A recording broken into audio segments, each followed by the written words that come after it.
Some called him people, others called him Pete. He was just grandpa to me. Clyde had no middle name, was born on Halloween. Mean old son of a bitch probably kept the devil himself away. Pete got his arm shot off in the Second War in '43. They showed what they found back on. He had to shorten up his sleeves. Clyde worked a copper mine, 1,200 miles to feed. The day those caves came down, he died and later rose to his feet. Oh, Pete and Clyde, they were two of the meanest mothers ever alive. Pete and Clyde, they were two of the meanest mothers ever alive. Pete was a lawman with pictures of Kennedy. Learned how to live with one hand. He was the police chief. Clyde was a hard man. He really loved to read. Recite that whole thing down. He never made it past the first grade. Oh, Pete and Clyde, they were two of the meanest mothers ever alive. Pete and Clyde, they were two of the meanest mothers ever alive. Pete and Clyde, they were two of the meanest mothers ever alive. Pete and Clyde, they were two of the meanest mothers ever alive.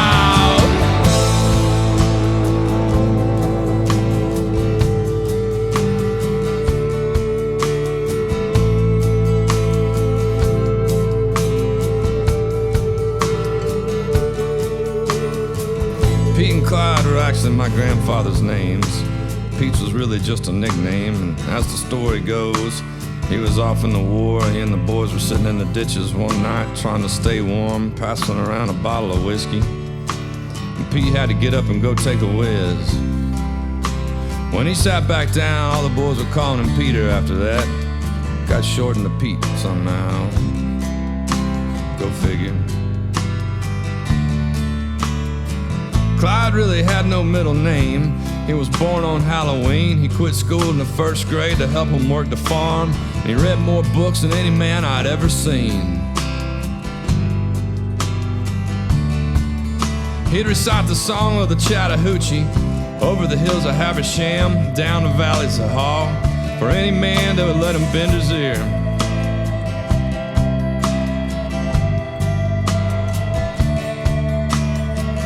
He told me the Bible had 11 commandments. He never told me what that 11th one was, but I'm guessing he was testing me to see if I'd go read the good book for myself. That man dug a ditch from one mountain to the next so he'd have his own water to fill up his ponds. He built a water wheel 40 feet tall just to watch that water fall.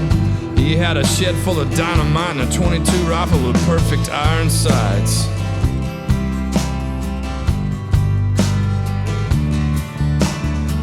When Pete lost his arm in the war, those damn Nazis blew his right elbow clean off.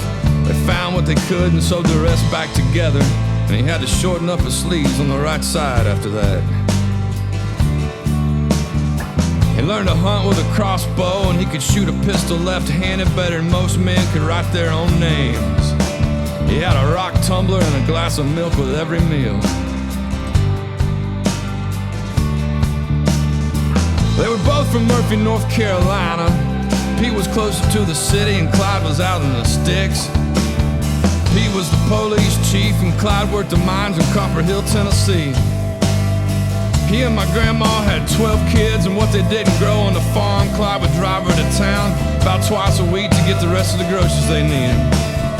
Now, this went on for about 60 years or so, cause my grandma refused to learn to drive anything but a tractor. Clyde would just sit there in the truck and smoke his pipe while he waited on her. Now the point of this story is anytime I got to go to town with either one of them, it was always so intriguing to me, cause everyone seemed to know them both, even though they lived such different lives.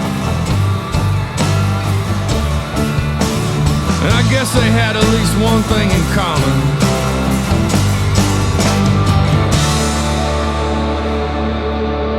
They were two